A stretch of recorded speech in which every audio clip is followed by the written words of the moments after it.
autoformándose y que cuando lleguen a una clase tengan información de lo que se va a tratar.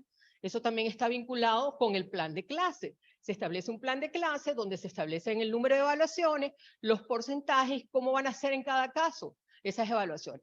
Pero en cuanto al número de evaluaciones, entonces decimos mínimo 3, ninguna puede superar el 45% y el carácter integrador que van a tener, que pueden tener esas evaluaciones dependiendo de lo que decida el profesor en cuanto a las competencias declaradas en el plan de clase. ¿Qué ocurre?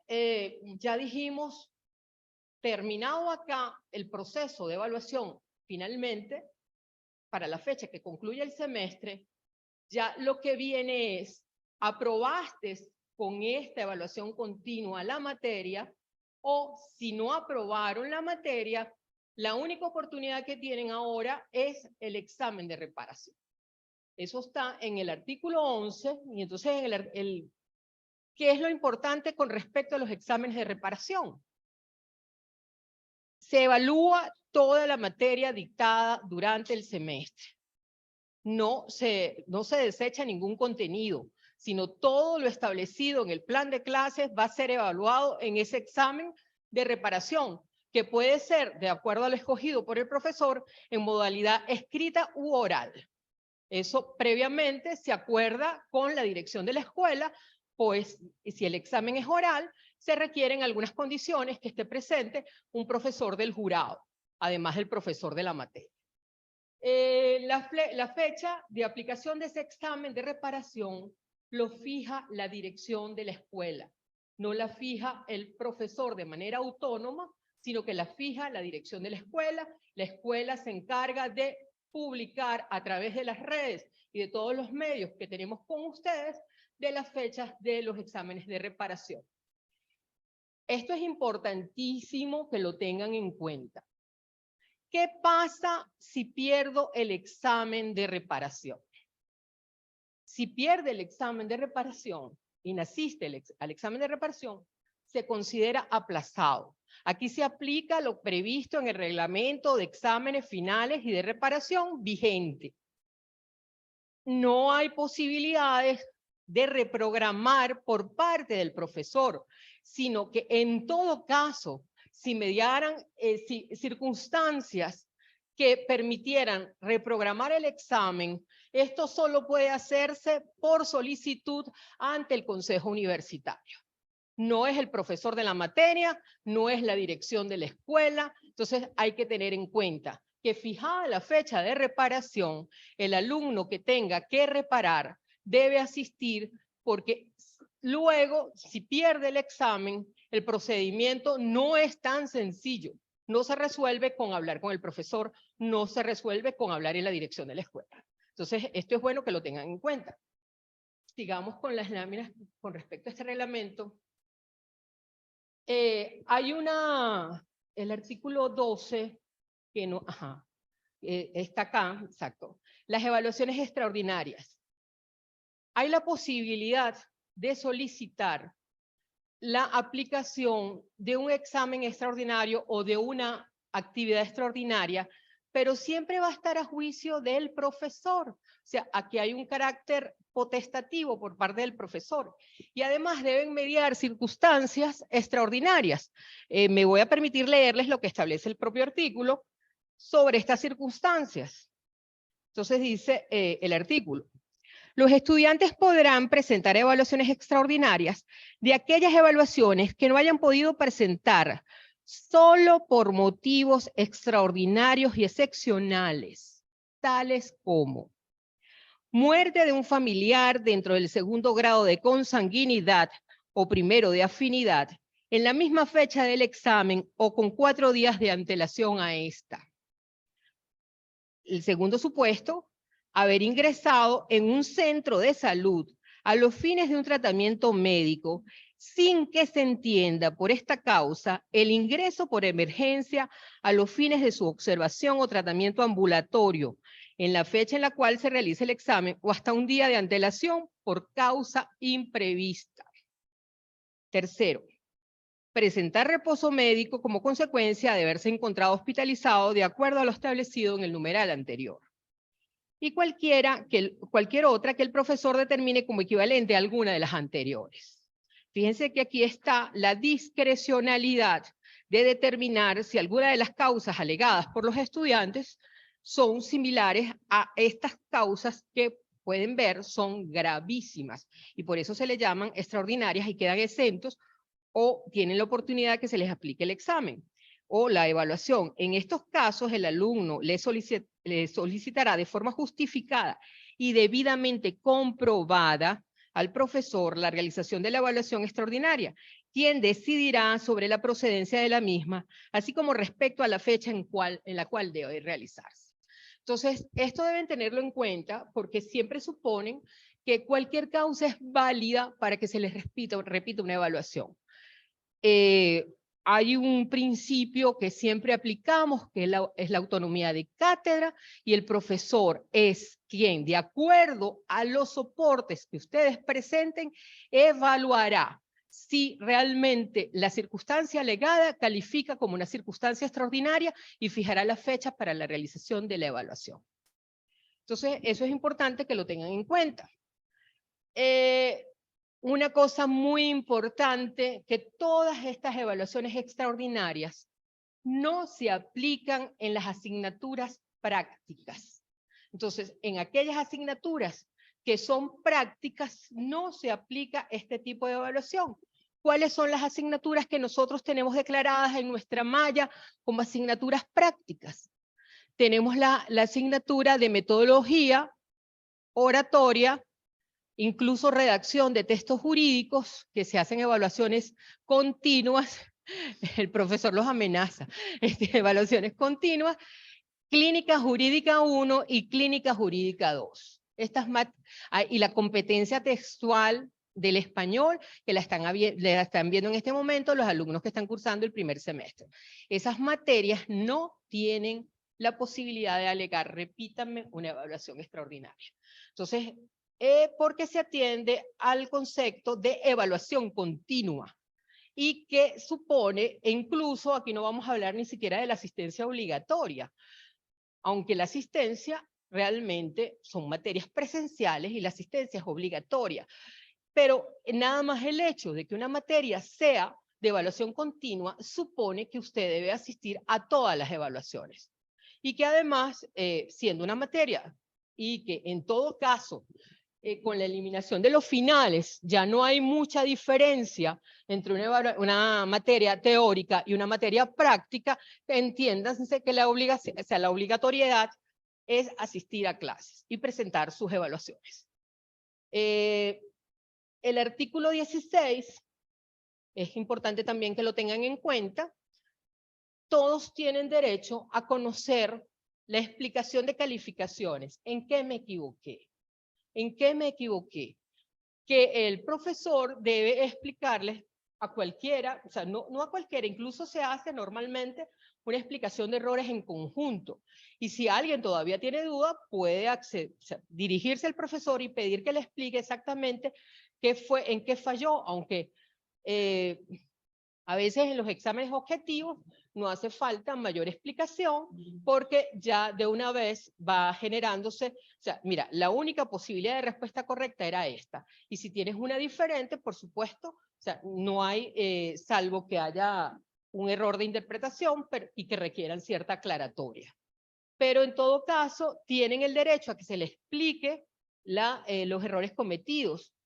Y para los exámenes de reparación, en este caso, esa explicación de errores debería ocurrir dentro de los 2 días siguientes a la publicación de la calificación. Y dada la explicación, y es una calificación definitiva, se trata de un examen de reparación. En este caso, tienen derecho a solicitar la revisión por jurado. ¿Qué es importante que tengan en cuenta sobre la solicitud de revisión por jurado? Igualmente se establece un lapso de 2 días después de publicada la nota para que ustedes soliciten la revisión por jurado. ¿Cuáles son las directrices para la revisión por jurado? La revisión por jurado no significa que la calificación obtenida por otro profesor va a ser la definitiva. No. El reglamento establece la forma de calcular esa calificación. Es un promedio, se establece que se promedian las calificaciones. Es decir, se promedia la calificación que obtuvo el alumno del profesor de la materia junto a la que determina el profesor por jurado. El profesor que, en todo caso, ese profesor por jurado, una vez que ustedes van al examen de reparación, el jurado ha sido fijado por la dirección de la escuela y aparecen quiénes son los profesores que van a ser jurados, el primer suplente y el segundo suplente de ese jurado. Entonces son ellos quienes van a hacer esa evaluación y la calificación definitiva va a resultar del promedio de esas dos calificaciones. Importante que tengan en cuenta que todas las evaluaciones deben realizarse en la sede de la universidad. No pueden realizarse evaluaciones fuera de la sede de la universidad. Sin embargo, pueden hacerse evaluaciones en línea. Fíjense que el porcentaje de las evaluaciones en línea a través de la plataforma de módulo 7, no de cualquier otra plataforma, sino de módulo 7, no puede superar el 35% de la nota. En este caso corrijo lo que les había dicho en principio, que había dicho que era el 30%, es el 35% de la nota, puede hacerse las evaluaciones a través de módulo 7. También pueden hacerse evaluaciones a través de módulo 7 en laboratorios de acá de la universidad, pero esas evaluaciones que se hacen en los laboratorios se toman como evaluaciones presenciales. Tienen las mismas consecuencias de una evaluación presencial y en todo caso no me afecta este porcentaje del 35%, que este 35% de las evaluaciones en línea podrían ser a través de foros, páginas wiki, cualquier cantidad de actividades que pueden ser asignadas a través del módulo 7. El artículo 24 también sufrió una modificación que tiene que ver con el lapso de espera para la realización de los exámenes. Encontrándose todos los alumnos reunidos para la hora planteada, para la evaluación, sin que el profesor hubiese llegado, los alumnos están obligados a esperar hasta 45 minutos.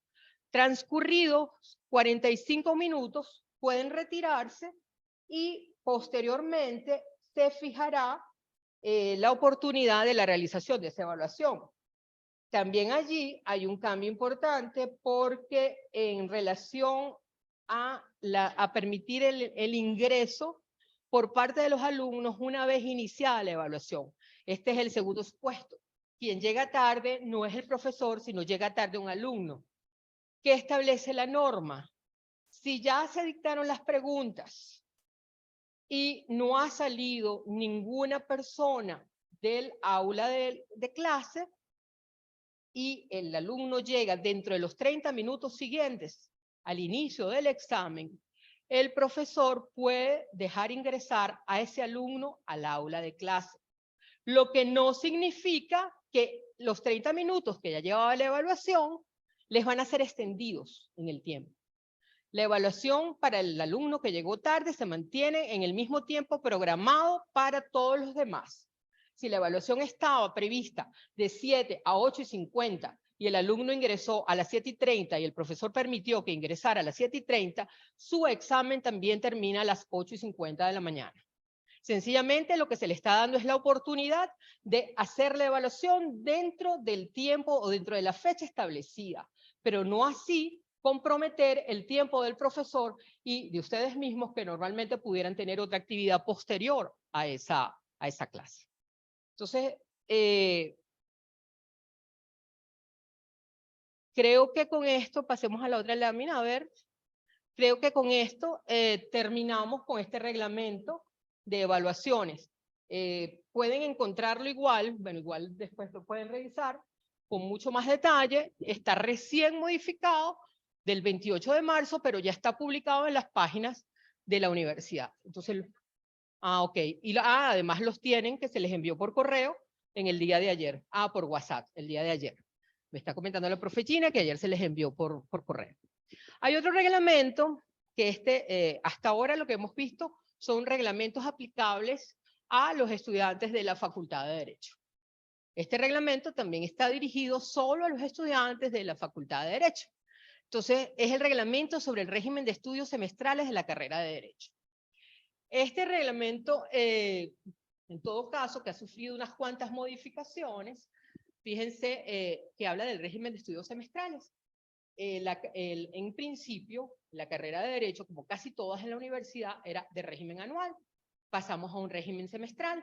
En este reglamento, ustedes encuentran las compensaciones entre una y otra régimen, entre el anual, las conversiones de esas materias, pero lo importante para ustedes en este momento, allí fíjense, por lo menos, el primer semestre actualmente tiene 29 unidades de crédito, que son las que normalmente, si todos inscriben el número de créditos, pueden inscribir, o sea, se inscriben todas las materias, como dicen, a pensum, serían 29 unidades de crédito. Sin embargo, el reglamento les permite inscribir hasta 40 unidades de crédito por semestre, independientemente de lo que establezca cada uno de los semestres. ¿Qué supone esto? Que usted puede adelantar materias. Usted está en primer semestre, pero está en capacidad tanto de tiempo como económica para inscribir más materias que incluso pueden ser de semestres superiores. Ya vamos a ver la regla que se aplica en este caso.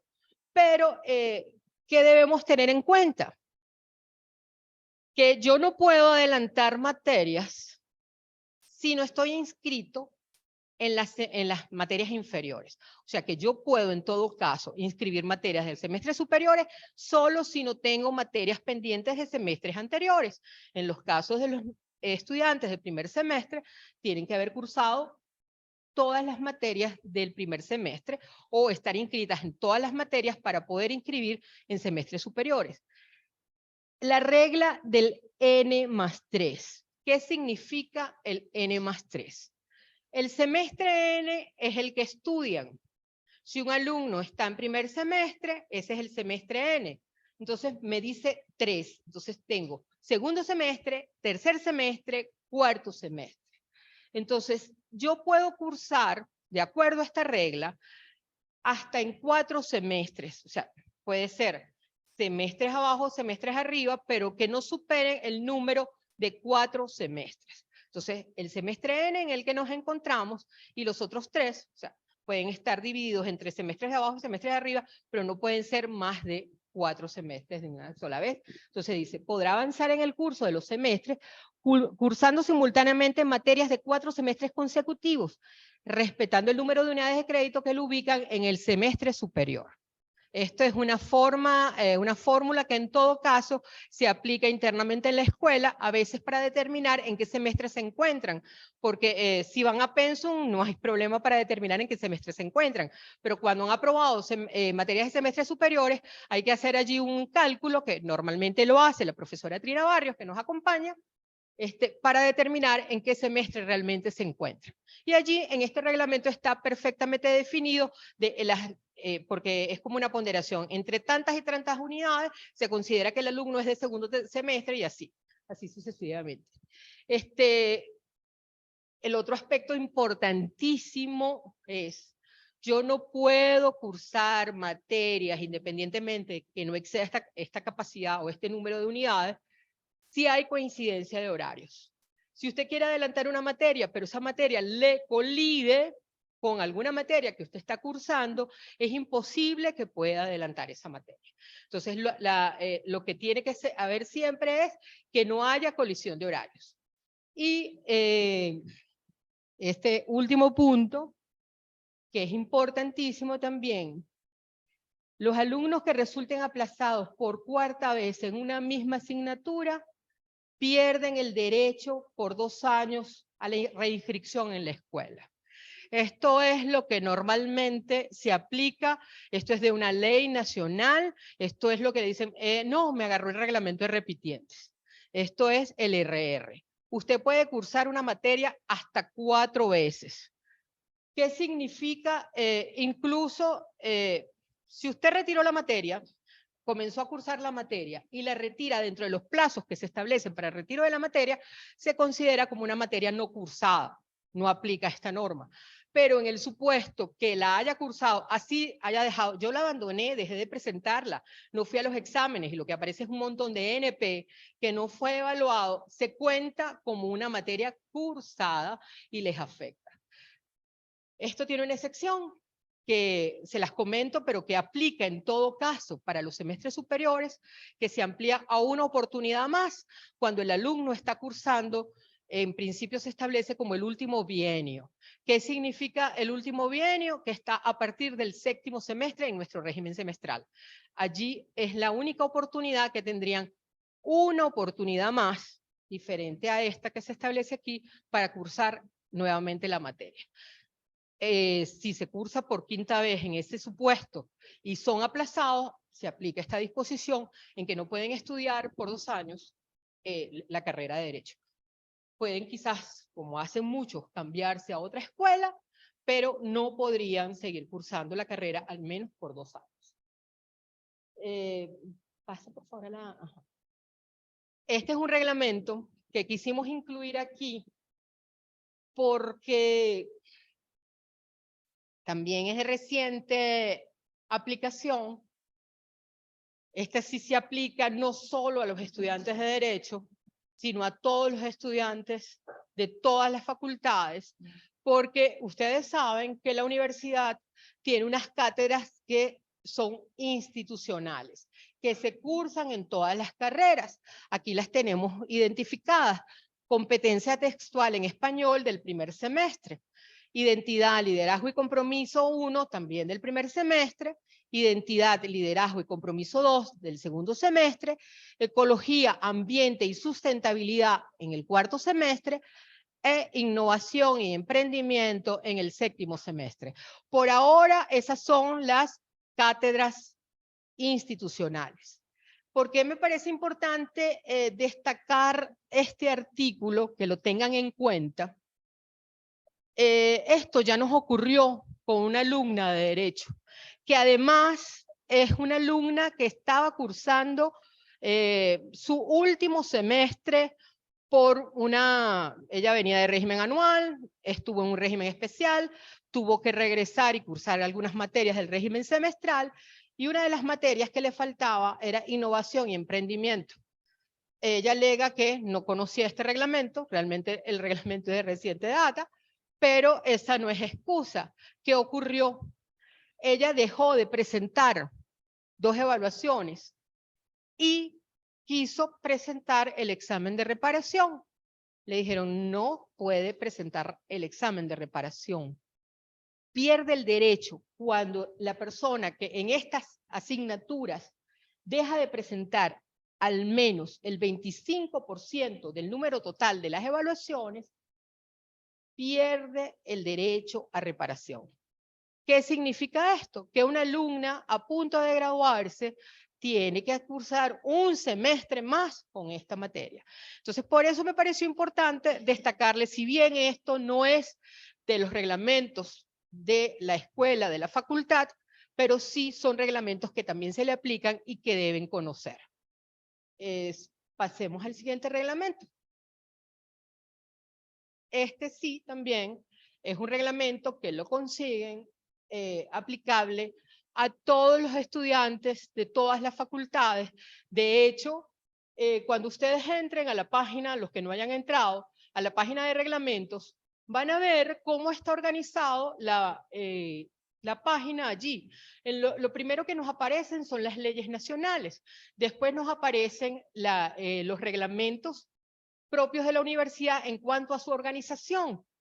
Y por facultades, profesores, personal, estudiantes, por lo menos el reglamento que vimos anteriormente pertenece a una categoría que solo está allí ese reglamento. Entonces, es fácil incluso hacer el seguimiento. Este reglamento se encuentra dentro de los reglamentos aplicables a todos los estudiantes de la universidad.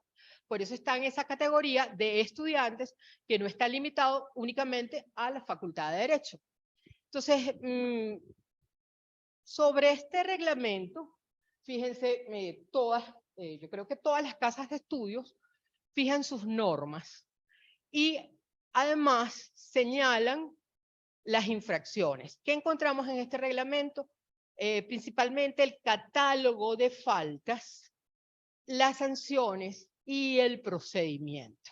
Cómo se lleva el procedimiento, quién toma la decisión, los recursos que pueden ejercer, ante quién se ejercen los recursos, el tiempo que tienen para ejercer los recursos. Pero yo creo que ahora nos vamos a centrar básicamente en conocer las faltas dependiendo de, yo siempre hago una calificación que no aparece así en el reglamento, pero me parece sencilla. Las del artículo 4, que son infracciones sancionadas con amonestación escrita, para mí son las faltas que podríamos considerar faltas leves o menos graves dentro de todo. Luego están las infracciones sancionadas con suspensión hasta por 2 meses, que aquellas serían las levísimas, leves, graves y muy graves, si hacemos así en este catálogo.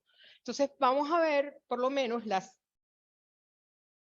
faltas que están relacionadas con las levísimas, en todo caso, que tienen que estar pendientes porque a lo mejor son cuestiones inocentes, pero que en todo caso, al conocer que no deben hacerlo, se evitan un mal rato, porque una amonestación escrita igual es desagradable porque independientemente de la forma, que no vaya a ir al expediente y todo lo demás, es desagradable en todo caso.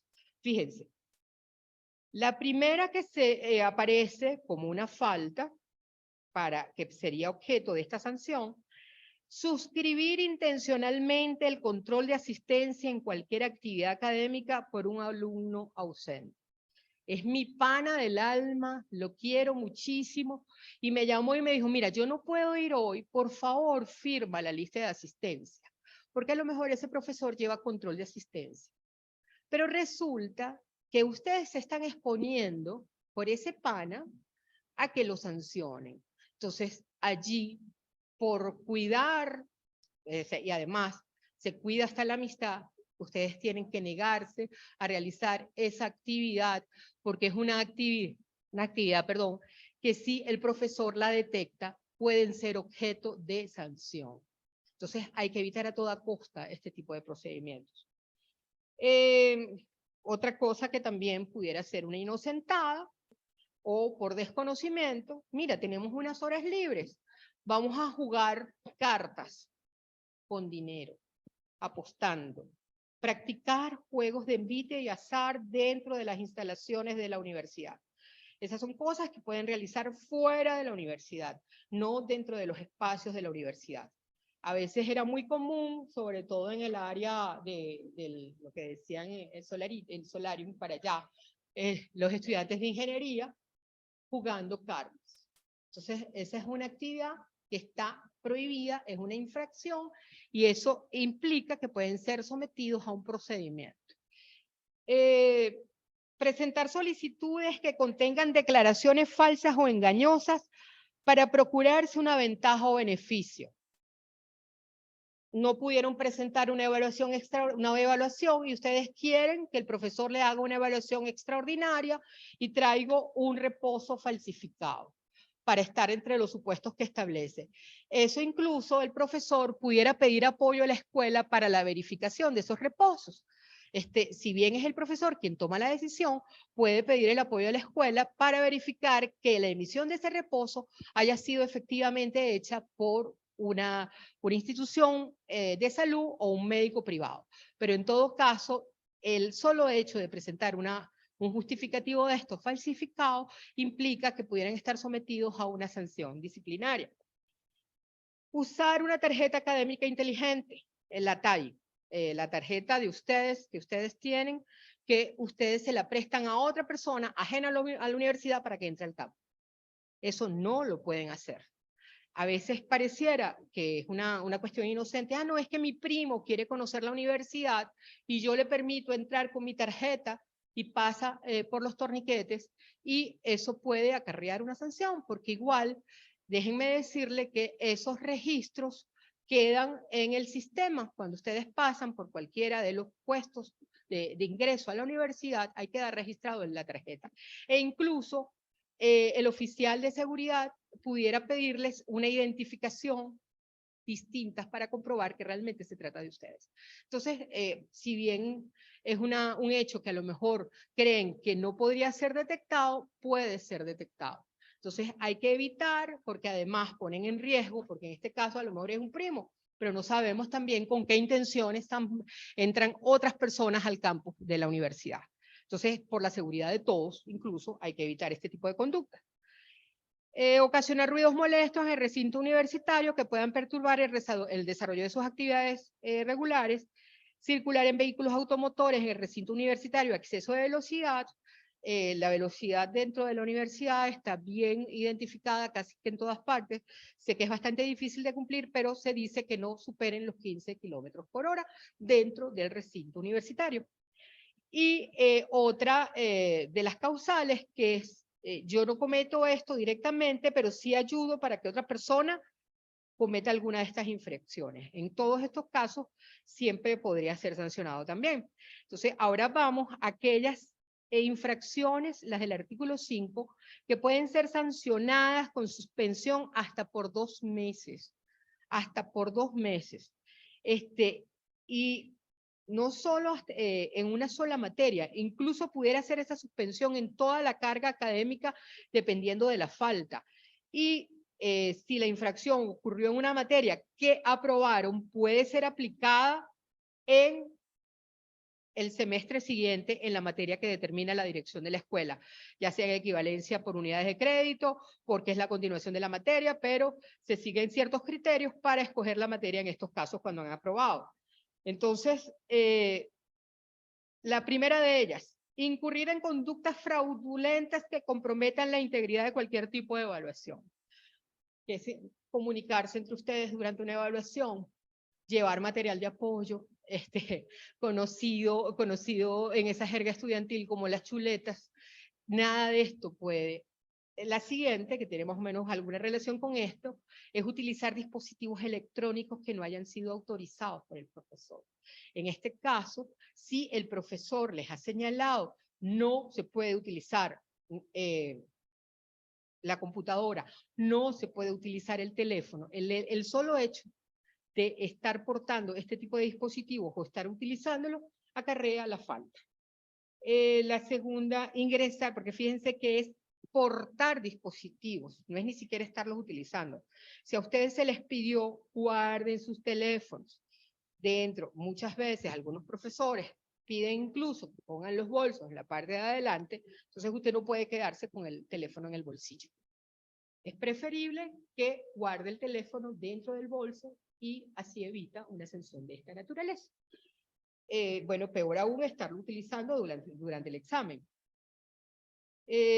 Ingresar al recinto de la universidad en estado de ebriedad o de intoxicación voluntaria. Portar o consumir sustancias alcohólicas en el recinto universitario. No es ni siquiera, en este caso, fíjense, portar, no es nada más el hecho del consumo, sino que si son sorprendidos con bebidas alcohólicas dentro de los bolsos aquí en la universidad, pueden ser sancionados. Vender o distribuir cigarrillos o cualquier producto derivado del tabaco. Desacatar las órdenes o instrucciones emanadas del profesor o de cualquier autoridad universitaria. Y nuevamente, cuando facilitan el auxilio para la comisión de alguna de estas faltas.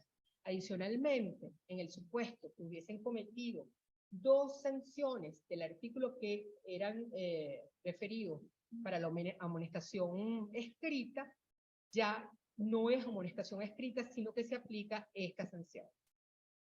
Ahora vamos con las graves, que son las infracciones sancionadas con suspensión o negativa de reinscripción en la universidad. Fíjense aquí, la profe Gina, que fue la encargada de hacer esta presentación, nos pone esta imagen, que es lo que normalmente es una de las faltas que se sancionan, una de las más graves, y que a lo mejor era una práctica que en otros sitios no lo sancionaban, porque a lo mejor el profesor no se dedicaba a revisar la fuente de sus trabajos.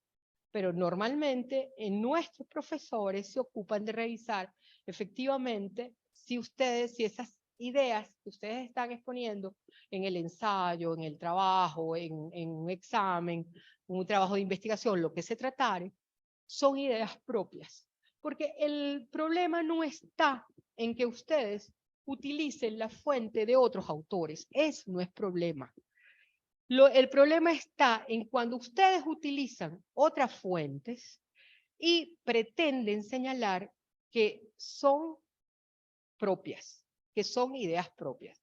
Ustedes perfectamente pueden citar y hacen la referencia de quién están citando. En el caso más sencillo, utilizamos las comillas o indicar según el autor,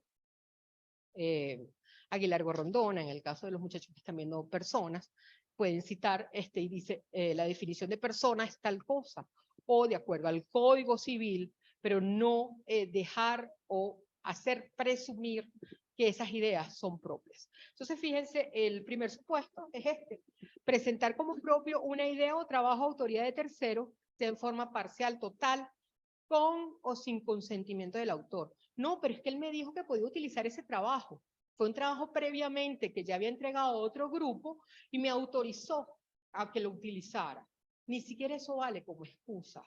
La falta se configura, es un hecho objetivo, nada más con el hecho de demostrar que eso es esto, una copia y pega. Ustedes pueden, nuevamente se los repito, pueden perfectamente citar, eso no está prohibido, pero hagan siempre referencia a la fuente. Después van a ir aprendiendo eso en metodología, incluso con el profesor Luis Pompilio, creo que avanzan un poco sobre esos temas, creo que esos son temas que uno les dice desde el primer día en clase a los muchachos, especialmente para evitarse estos problemas. Sí. Ok. Presentar informes falsos sobre el cumplimiento de actividades o requisitos académicos exigidos para la obtención del título o grado correspondiente. Esto en todo caso para nuestros alumnos no presentan trabajos de grado, pero sí pueden hacer incluso servicio comunitario, este tipo de cosas, pasantías, entonces no puedes presentar informes sobre esos temas. Falso en todo caso. Cuando dañas intencionalmente los bienes de la universidad, ya sean de las autoridades, de los profesores, de los propios compañeros, trabajadores o visitantes. La distribución de sustancias alcohólicas dentro de la universidad. Portar o consumir estupefacientes o sustancias psicotrópicas en el recinto universitario. Ejecutar actos discriminatorios contra cualquier miembro de la comunidad. Incitar a la intolerancia, violencia o al odio. Realizar gestos ofensivos o proferir injurias en contra de las autoridades universitarias, profesores, empleados, obreros, alumnos, visitantes. Ejecutar conductas reñidas con la moral y las buenas costumbres. Acceder sin autorización o hacer uso indebido de los sistemas de información de la universidad, así como de los sellos, archivos, documentos digitales o físicos propiedad de la universidad. Adquirir, sustraer o difundir los contenidos de evaluaciones académicas. Ejercer amenazas, acoso u hostigamiento contra algún miembro de la comunidad universitaria. Y el último, que es el artículo 7, que son las infracciones o las faltas gravísimas, que además, de acuerdo a la gravedad de la falta, pueden ser expulsados o por el resto del periodo académico o por hasta 4 años, está realizar actos de violencia contra personas, realizar actos contra la libertad sexual de las personas, portar armas de cualquier tipo dentro de la universidad o cualquier instrumento que pudiera causar daño, distribuir sustancias estupefacientes o psicotrópicas dentro de la universidad, destruir intencionalmente los bienes de la universidad o hurtar los bienes de la universidad, realizar actos fraudulentos a través del uso de documentos forjados, falseados o adulterados para tal fin, falsificar, forjar o adulterar firmas, sellos, claves, archivos o documentos digitales o físicos, propiedad de la universidad, destruir, dañar o realizar cualquier acto que altere el funcionamiento o inutilice los sistemas de administración académica o administrativa de la universidad.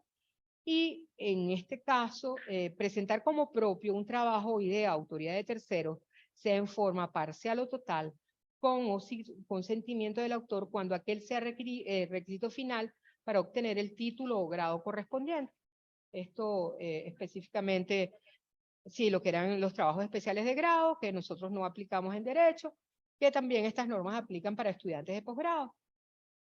Y suplantar, ser suplantado o identificarse con un nombre falso para la realización fraudulenta de cualquier evaluación. No se sienten lo suficientemente preparados y creen que el profesor no se va a dar cuenta y le piden a una persona que sí domina la materia o que presente por ustedes la materia. Eso es un hecho gravísimo que a toda costa debe evitarse. Fíjense que la sanción incluso puede ser de expulsión hasta por 4 años. Entonces, esto es a modo, que ustedes conozcan cuáles son las faltas. También vamos a mencionar por último, la Universidad Católica tiene un protocolo para la prevención y atención en casos de acoso y violencia sexual. Esto tiene un procedimiento distinto al establecido en el reglamento disciplinario. Les menciono el objeto. El objeto de este protocolo es crear condiciones para prevenir, atender, proteger, sancionar y erradicar todo tipo de violencia y de conductas de acoso por razón de sexo, género, identidad de género u orientación sexual entre los miembros de la comunidad universitaria con ocasión de las relaciones interpersonales en el ámbito estudiantil, académico, docente y laboral. Este es un protocolo, se lo encuentran también en las páginas, especialmente referido con ese nombre, tiene un link especial, donde se detallan todas las conductas que pudieran ser consideradas acoso y el procedimiento que se sigue en este caso, que vuelvo y les repito, es distinto al establecido en el reglamento disciplinario. Es importante que ustedes por su cuenta hagan una revisión de este protocolo y lo más importante es que ustedes dentro de la universidad se sientan seguros y ni siquiera si se sienten perturbados por la conducta de algún profesor o algún miembro de la comunidad universitaria, pueden acudir a las autoridades, normalmente a la escuela o a la comisión disciplinaria, donde son atendidos cuando ocurren estos casos. Y se preserva la confidencialidad, se lleva un procedimiento casi que tratando de proteger a las víctimas, evitar la revictimización de la persona que denuncia, y en todo caso es una cosa que se lleva bastante de manera confidencial. Bueno, esto es todo lo que nosotros queríamos plantearle. No sé, aquí están los teléfonos de contacto de nuestra escuela, para los que no lo tienen, el 407-4196. Tenemos un teléfono donde se hacen atenciones vía WhatsApp, que es el 0412-981-5189, y el correo institucional, que es derechocat.ccs@ucat.edu.be. Las solicitudes deben ser enviadas a ese correo. Y nuestras redes sociales, Derecho Cat. Sí, preguntas, si tienen alguna duda.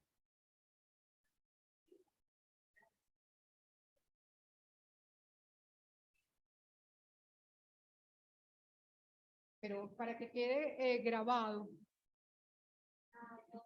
No importa. La tengo.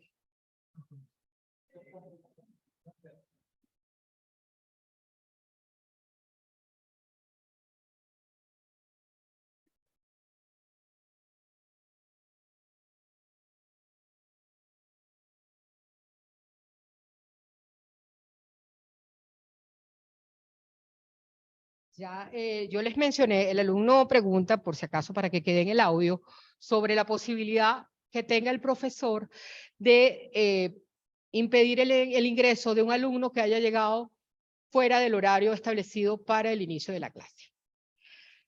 Les mencioné así dentro de esta presentación una cuestión que nosotros denominamos el principio de autonomía de cátedra. El profesor fija sus propias reglas. ¿Qué es lo importante en estos casos? Que sean reglas conocidas para ustedes, que el profesor las haya hecho del conocimiento de los alumnos. Si el profesor estableció en la primera o segunda clase cuáles son las condiciones para ingresar al aula, eso es perfectamente válido. Lo que no es nada deseable que de manera caprichosa se impida, quizás si ustedes no conocían las reglas, se les impide el acceso al aula.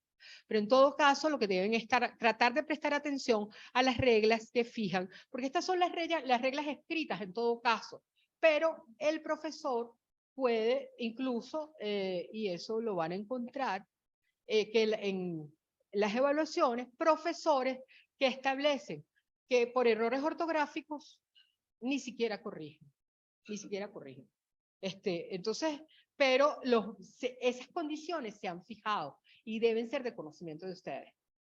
¿Satisfecho? Ok.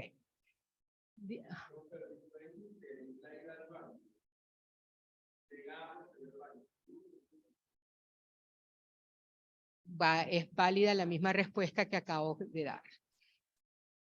Es una clase que dura 2 horas, salvo en ese caso, diría yo, que probablemente sin media, una circunstancia especial, excepcional, después lo hablarán con el profesor. Pero en principio, si las reglas están claras, yo creo que debería, ajá. Incorvalla, ajá, y después el joven de acá.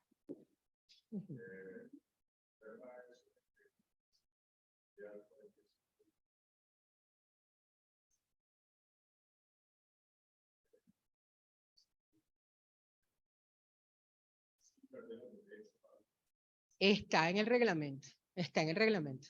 El hecho que se hayan quedado 2 o 3 alumnos no significa que no te tengan que repetir tu evaluación.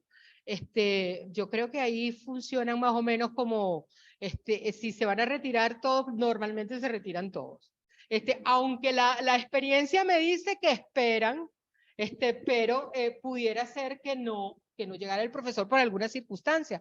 Eso no significa que no les van a repetir su evaluación. Perdón.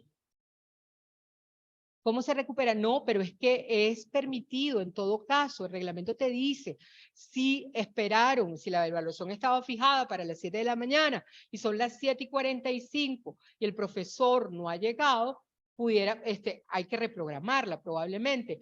O si acuden a la escuela, pudieran quizás obtener información. Mire, el profesor avisó, tuvo un accidente en el camino, va a llegar a las 8 de la mañana y normalmente los alumnos esperan. Normalmente los alumnos esperan. Eso es un... Ajá. Ajá. Bueno. Si te vas tú solo, sí, en todo caso, sí ocurrió.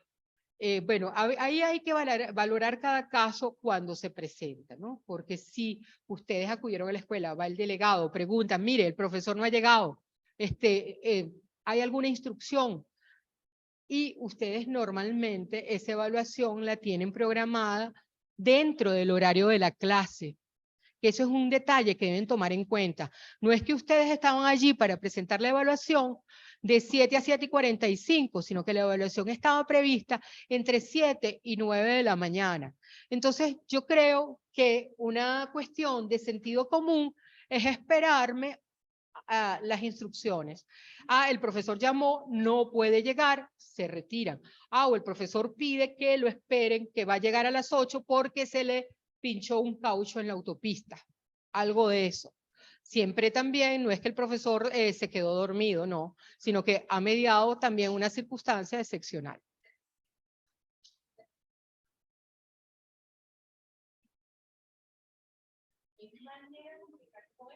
Exacto. Son 2 supuestos totalmente distintos. y ustedes funcionan muy bien a través de los grupos. Normalmente, quizás de las cosas buenas que nos dejó la pandemia fue estas informaciones de los grupos que se crean por WhatsApp, donde tienen contacto directo con el profesor y comunicación en vivo y directo. Miren, no voy a llegar, sí voy a llegar, si me pueden esperar, o hasta la propia reprogramación a través del chat. Entonces, ajá.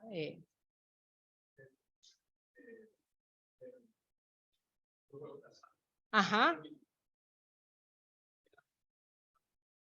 Eso sí, o sea, fíjate que ahí se refiere a juegos de envite y azar, que son juegos que están relacionados con las apuestas en dinero. Los juegos didácticos no hay ningún problema. Bueno, yo lo evitaría. Yo lo evitaría. Yo lo evitaría porque probablemente si están jugando cartas, lo que pudieran presumir es que realmente hay una apuesta de por medio. Entonces es mejor evitarlo. Pero claro, hay una diferencia en la edad de ellos y la edad de uno. Yo lo evitaría por una razón. Ajá. Ajá, dígame.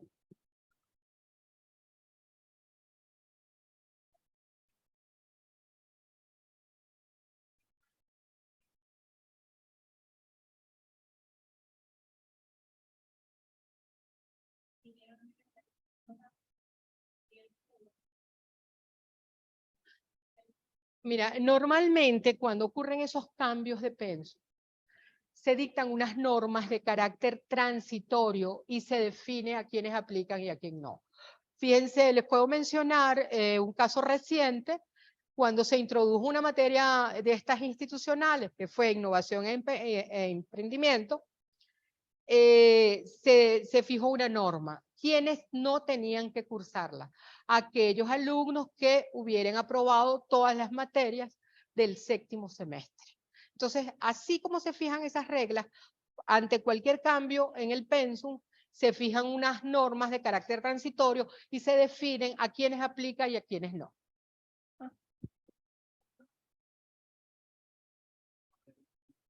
Ajá.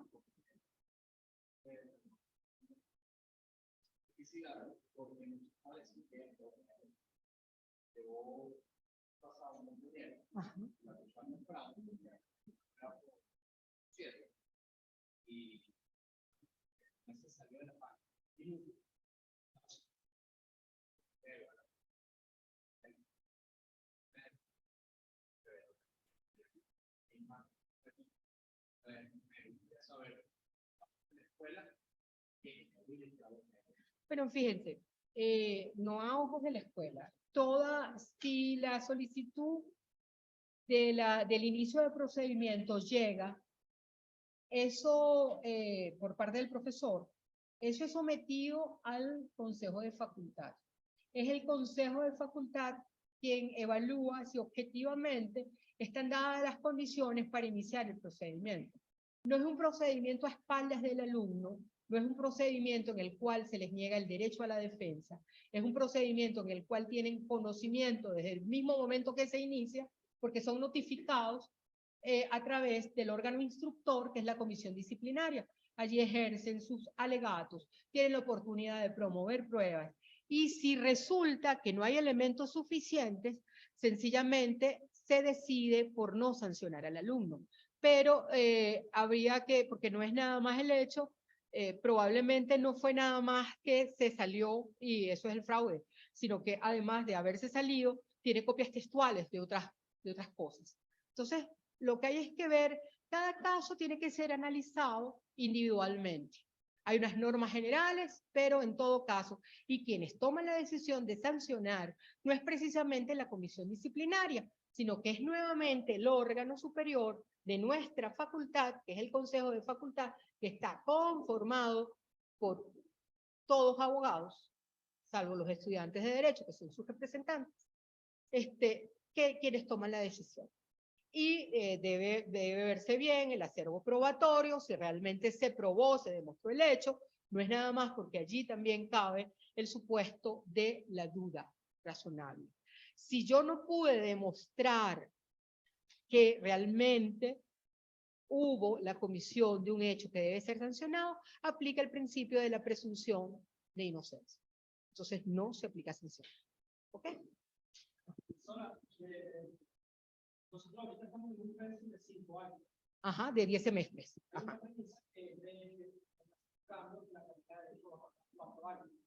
Porque si tienen 10 semestres, van a haber 4 años. Bueno, pero por eso les digo, vamos a esperar, no comencemos a especular sobre algo que ni siquiera ha ocurrido.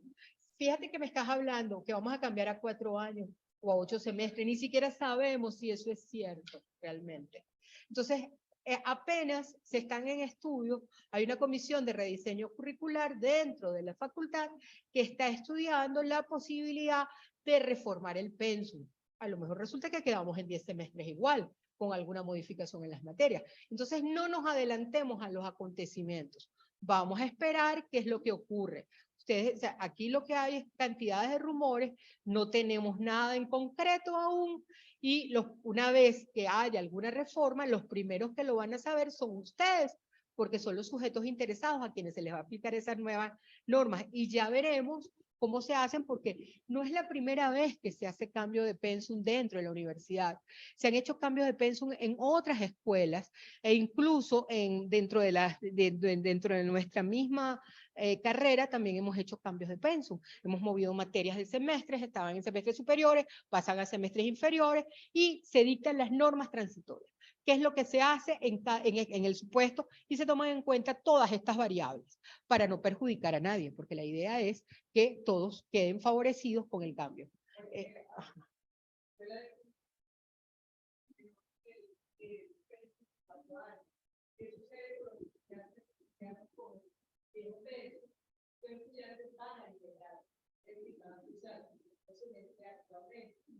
Y van a haber unas materias que deberían ver con lo que van a estar liberadas.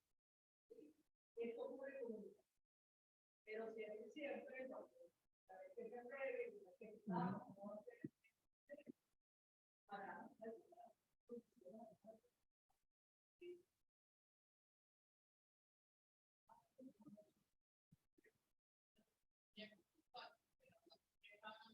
muy bien, generalizado lo que es. Bueno, respecto a cómo qué garantía tiene. Gracias a Dios, sido violencia y acoso, pero nada más para la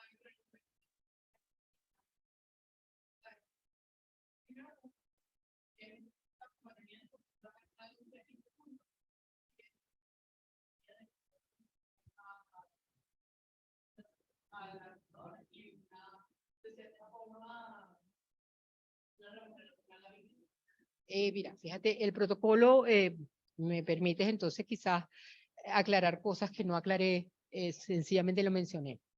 Utilicé algunos términos, que es lo que, no, tú utilizaste dos términos que son importantísimos.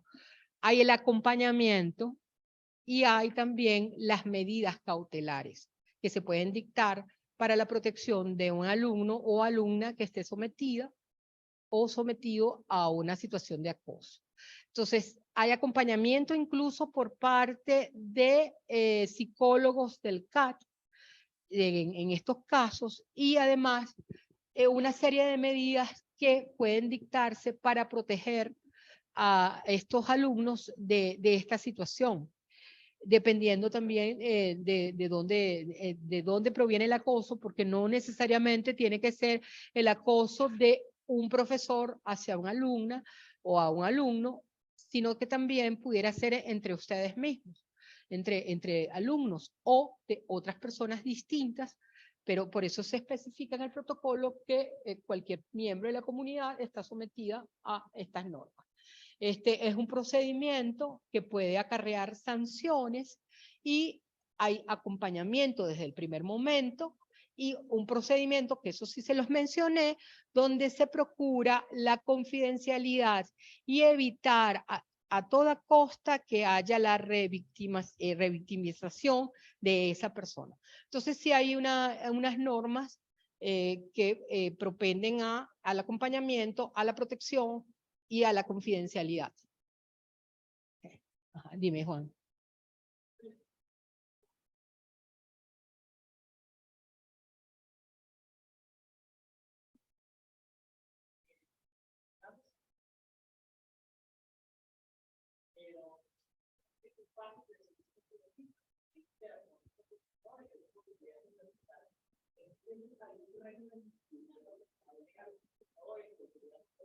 Claro, claro. El que está previsto en la ley de universidades. Nosotros tenemos un régimen general que está en la ley de universidades y ahí están las causas por o sea, la comisión disciplinaria no solo lleva los procedimientos que se les siguen a los estudiantes, también conocen de los procedimientos que se les siguen a los profesores, que en todo caso la circunstancia especial para los profesores es que tienen que ser profesores ordinarios. Porque si es un profesor contratado, nada más basta con no renovar el contrato del profesor, mientras que para remover un profesor ordinario tienes que seguir el procedimiento que está previsto en la ley de universidades. ¿Okay? ¿Alguna otra pregunta? Bueno, agradecemos su asistencia. No, que ya. Y no les vamos a hacer un examen. Saquen una hoja. Ajá. Lo que sí les vamos a pedir, les vamos a enviar una encuesta para que por favor la respondan. Creo que hasta el día de mañana pueden responder. Son 4 preguntas. Además, no tienen que sencillamente, si no, responder y cualquier sugerencia o comentario tienen la oportunidad de hacerlo allí. Muchísimas gracias y reiteramos que estamos a la orden en la Escuela de Derecho. Gracias al profesor Luis Pompilio que nos trajo a sus estudiantes para que participaran en esta actividad. Muchísimas gracias.